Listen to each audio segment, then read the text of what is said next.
gumagawa po ulit ng tote bag si Kakulot. Nagko-crochet po ulit siya. Yan, madami na po siyang nagawa. Madami na po siyang nagawa.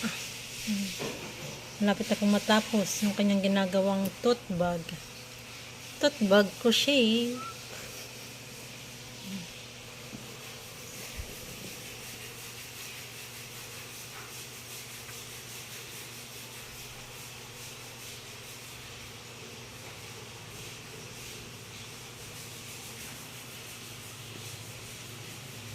Yan po yung ginagawa niya pag wala siyang ginagawa.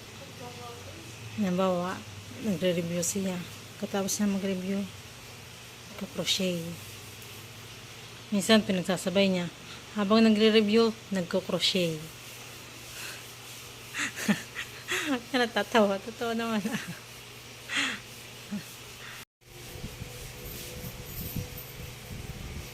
Ayan. At nag-crochet po ulit si Kakulot. Dinidiretso po yung kanyang bag na ginagawa. Hindi ko na po naipakita yung iba.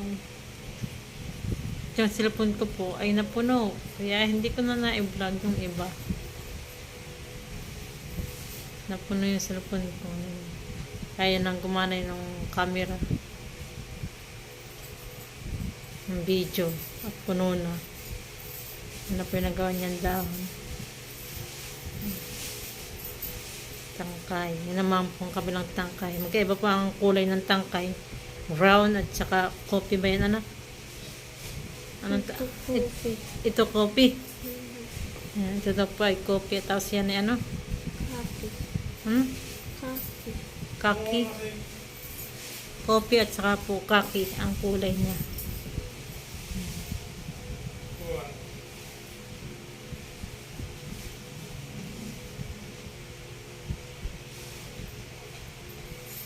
Baboy ko sa kulot.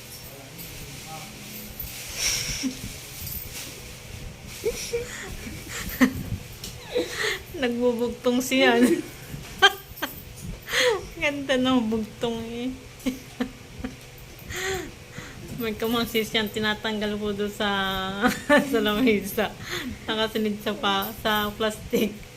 Nakapagbugtong na tuloy. Bugtong. Ay, naku, bugtong.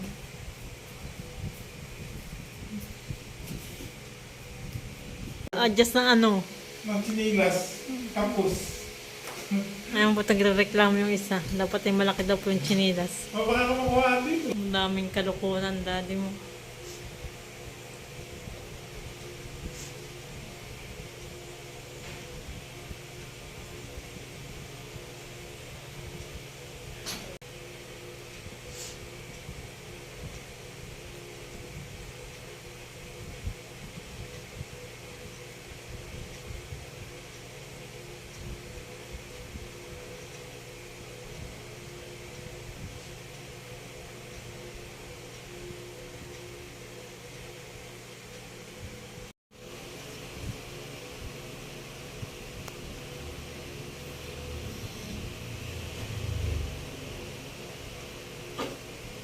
Yung anak, yung pong sa dulo ng tangkay niya ng bag.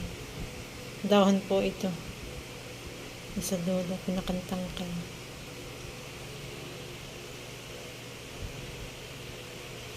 Tapos na po siyang gumawa ng bag at itatali na po niya yung kanyang tangkay.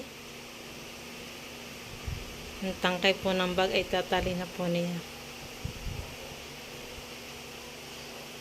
Ni Kakulot.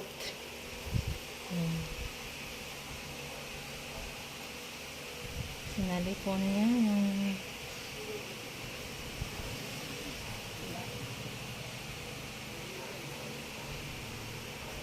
yan, bili na po kayo sa kanya na yan, mga bag.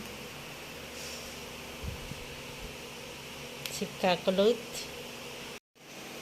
Yan na po yung tinali niya. Si Kakulot. Yan po yung bag. Yan. Diba? Maganda. Tingnan anak. Maganda yung pagkakalaso. Pagkakalaso niya.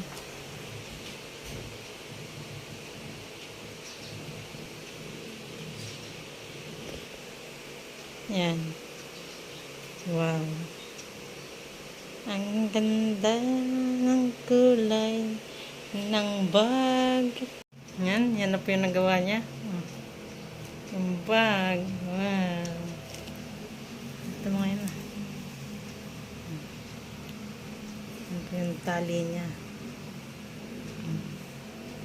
Ang ganda. Bili na po kayo ng gawa ni Kakulot. Masaya na at natapos na yung kanyang pinaghirapan na bag na gawain.